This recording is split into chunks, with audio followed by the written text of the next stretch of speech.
Baik, terima kasih Ibu. Saya mohon izin menyampaikan lewat slide. Ya. Mungkin saya mulai dari yang pertama terlebih dahulu. Jadi hidup ini tidak akan pernah dilepaskan dari senang dan susah. Itu basis kehidupan. Kita tidak bisa membayangkan kalau seandainya hidup ini tidak ada senang, tidak ada susah. Punya uang, nggak punya uang sama aja. Iya. Anak baik tidak baik rasanya sama saja. Itu kan kita bisa bayangkan ya apa jadinya dengan kehidupan. Nah, sehingga senang dan susah itu adalah hal yang memang lumrah ya. Nah, keduanya, nah ini yang kita ingin beri catatan. Senang dan susah itu sebenarnya dihadirkan agar kita jadi apa Bapak Ibu? Jadi orang yang mulia. Dihadirkan agar kita menjadi orang yang mulia. Nah, karena itu kegagalan orang, banyak orang menjadi pribadi mulia adalah karena tidak pandai mengelola rasa senang dan susah. Ya, berarti ya, mengelola. Nah, pengertian mengelola itu sebenarnya sederhana. Segala sesuatu diletakkan di tempatnya sendiri-sendiri. Dapur perlu dikelola. Caranya ya, panci taruh di mana, piring taruh di mana, itu diletakkan di tempat sendiri-sendiri. Bumbu di mana, itu namanya mengelola. Nah, maka sama Allah itu, Allah Akbar, mendesain kehidupan dengan desain yang luar biasa. Nah, salah satunya soal senang dan susah. Itu memang ada dalam hidup kita. Tetapi, nah ini yang kita perlu ketahui, Allah sudah menetapkan tempat yang tepat untuk senang dan susah. Tempatnya namanya adalah akal. Tempatnya adalah akal. Jadi Allah memberikan kepada kita akal itu untuk menjadi tempat senang dan susah. Maka, nah ini cara kita mengelola. Akal boleh senang dengan apapun yang menurutnya bernilai dan berharga. Dapat uang 100 juta, senang, boleh nggak Bapak Ibu? Boleh. Itu yang senang apanya kita? Akal. Tapi sekali-kali hati tidak boleh senang dengan apa yang disenangi akal. Loh, kenapa? Karena kalau sampai hati menyenangi apa yang disenangi akal, siapapun pasti derajatnya turun, tidak akan mungkin jadi orang yang mulia. Kenapa? Karena posisi hati itu ada di atas akal, lebih tinggi hati dari akal, lebih tinggi. Maka kalau seandainya hati menyenangi yang disenangi akal, berarti hati jadi turun kelas. Dan itu yang nanti akan menjadikan manusia tidak lagi mulia, dia tercela, dia terhina. Seperti ibu-ibu, ada ibu-ibu seneng masak masakan, tapi nggak seneng masak beneran. Ini ibu lucu nggak? Itu kelasnya turun nggak? Turun sekelas dengan yang suka masak-masakan siapa? Anak kecil. Anak kecil kan seneng masak masakan, nggak seneng masak beneran. Jadi awal masalah adalah kalau rasa senang yang di akal turun ke hati, itu yang nanti berat. Karena itu ini peribahasa yang menyesatkan, dari mata turun ke hati. Iya. Kalau dari mata ya ke akal saja udah. Kalau ngeliat bagus seneng, ya udah senengnya di akal. Ngeliat sampah kok jelek susah, ya udah susahnya cuma di akal. Kalau ngeliat sampah susah, susahnya sampai ke hati, maka akibatnya apa Bapak Ibu? Susah sendiri. Males membersihkan. Iya, kalau di tempat lain ya akhirnya kemudian misu-misu. Nah itu kan menunjukkan derajatnya turun. Hal yang sama, akal pun boleh susah saat kehilangan sesuatu yang bernilai dan berharga, tapi hati nggak usah. Jadi susahnya cuma di akal. Nah, kalau kehilangan sesuatu yang bernilai dan berharga, yang susah cuma akal, maka yang dirasakan oleh hati apa Bapak Ibu? Kesempatan untuk sabar. Kesempatan untuk sabar. Kesempatan untuk sabar. Nah, padahal kata Allah, wa basyiris shabirin, sampaikan berita gembira kepada orang-orang yang sabar. Nah, kalau sampaikan berita gembira kepada orang-orang yang sabar, aslinya sabar itu menyenangkan atau tidak menyenangkan? Menyenangkan. Acung tangan yang sudah merasakan nikmatnya sabar. Sabar itu menyenangkan. Iya. Kenapa sabar itu menyenangkan? Sebenarnya yang membuat sabar itu menyenangkan adalah karena saya tahu betul balasan sabar yang luar biasa dari Allah. Balasan yang luar biasa yang sabar ini dari Allah. Maka, nah ini yang kita ingin coba ya, sekaligus ini untuk lebih membuat kita yakin bahwa sabar itu menyenangkan.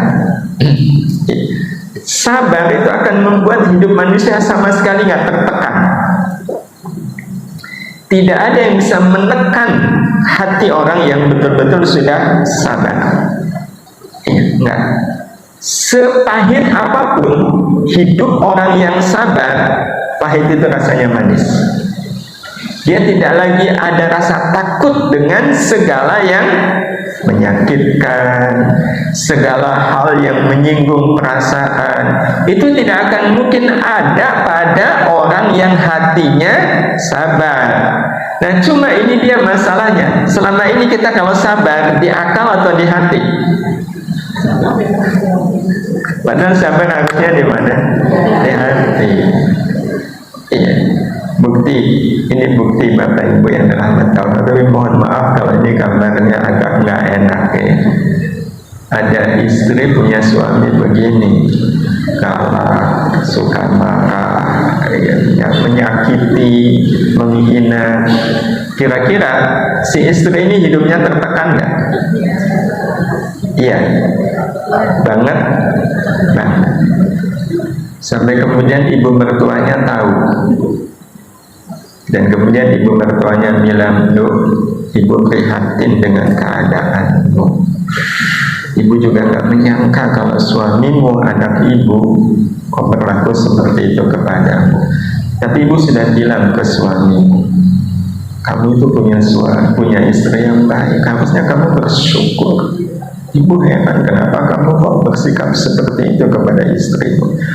Udah, pokoknya hentikan. Ibu tidak mau lagi melihat kamu marah, membentak, menghina, mencaci maki istrimu. Ibu gak mau tahu. Pokoknya kamu harus hentikan. Awas kalau tidak menghentikan." Ibu sudah bilang begitu kepada suamimu. Ya, maka kamu yang sabar ya jadi istri. Kamu yang sabar jadi istri. Kalau sampai setelah ini suamimu marah lagi sama kamu, ibu janji kalau sampai suamimu marah, ibu akan kasih kamu uang 1 miliar. Tapi syaratnya satu, kamu jangan mancing-mancing. Ibu, setelah mendengar janji dari ibu mertua, kira-kira beliau hidupnya tertekan nggak dengan suaminya?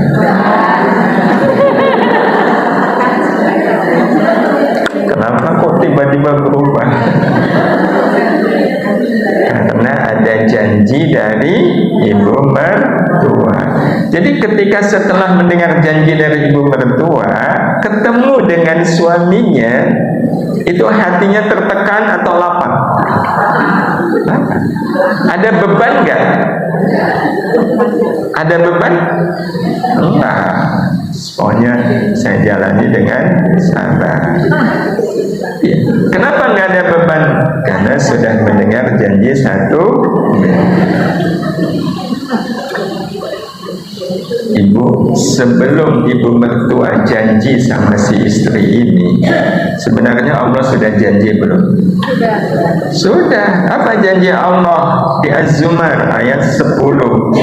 Apa janjinya? Innama yuwaffas sabiruna ajrahum bighairi hisab. Sesungguhnya Allah akan memberikan pahala tanpa hitungan kepada orang-orang yang sabar. Allah akan penuhi, yuwaffa itu Allah penuhi. Allah penuhi untuk orang-orang yang sabar pahala untuk mereka bighairi hisab, nggak pakai hitungan. Jadi nggak cuma 1 miliar, nggak pakai hitungan. Yang janji siapa? Allah. Siapa yang lebih tepat janjinya, Allah atau ibu mertua? Allah. Tapi jujur ketika ada istri ngeluh. Sebab kalau iman kita sudah lahir, iman kalau lahir seperti janin. Kalau lahir namanya bayi. Bayi kalau tumbuh akhirnya menjadi anak, pemuda, dewasa. Iman itu janin yang Allah simpan di dalam rahim kita bernama akal. Lahir, begitu lahir berubah menjadi akidah. Berubah menjadi akidah. Akidah itu apa? Terikat dengan Allah. Terikat dengan Allah. Persis sama seperti ibu, bayinya sudah lahir, janinnya sudah lahir, jadi bayi. Ibu ini terikat nggak dengan si bayi? Terikat. Ya, baru tidur 3 menit bayinya nangis, bangun atau nggak bangun? Kenapa bangun? Karena hatinya sudah terikat dengan si bayi. Betul? Hati imannya masih janin, belum jadi akidah. Nah, akidah seperti bayi kan tumbuh. Nah, tumbuhnya jadi anak, jadi dewasa. Nah, kalau akidah tumbuh itu jadinya tauhid. Tauhid adalah akidah yang tumbuh. Tauhid adalah akidah yang tumbuh.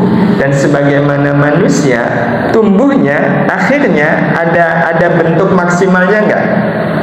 Ada. Ya kayak ibu bapak kan udah maksimal nih tumbuhnya. Masih mungkin tumbuh jadi 2 meter. Enggak, ini memang sudah bentuknya kita. Maka tauhid ini pun pasti nanti akan ada bentuk maksimalnya.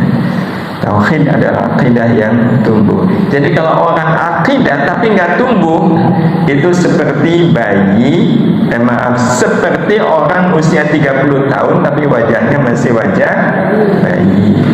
Ya kayaknya seperti kita nih, wajahnya masih wajah saya ini wajahnya wajah udah kakek-kakek. Tapi dalam sisi perilaku kan seperti anak-anak bayi. Ya. Bayi itu suka ngeluh kan? Loh, kalau lapar nangis nggak? Nangis, ngeluh namanya. Maka kalau seandainya udah 30 tahun, 40 tahun masih ngeluh, ya itu berarti tanda akidahnya belum tumbuh. Ya. Dan mungkin ada waktu khusus kita ingin bicara keterkaitan antara iman, akidah, dan tauhid. Demikian Bapak Ibu, mohon maaf waktu dua yang membatasi kita. Mohon maaf bila banyak salah dan khilaf, dan ya Allah wa iyyakum ajma'in. Assalamualaikum warahmatullahi wabarakatuh.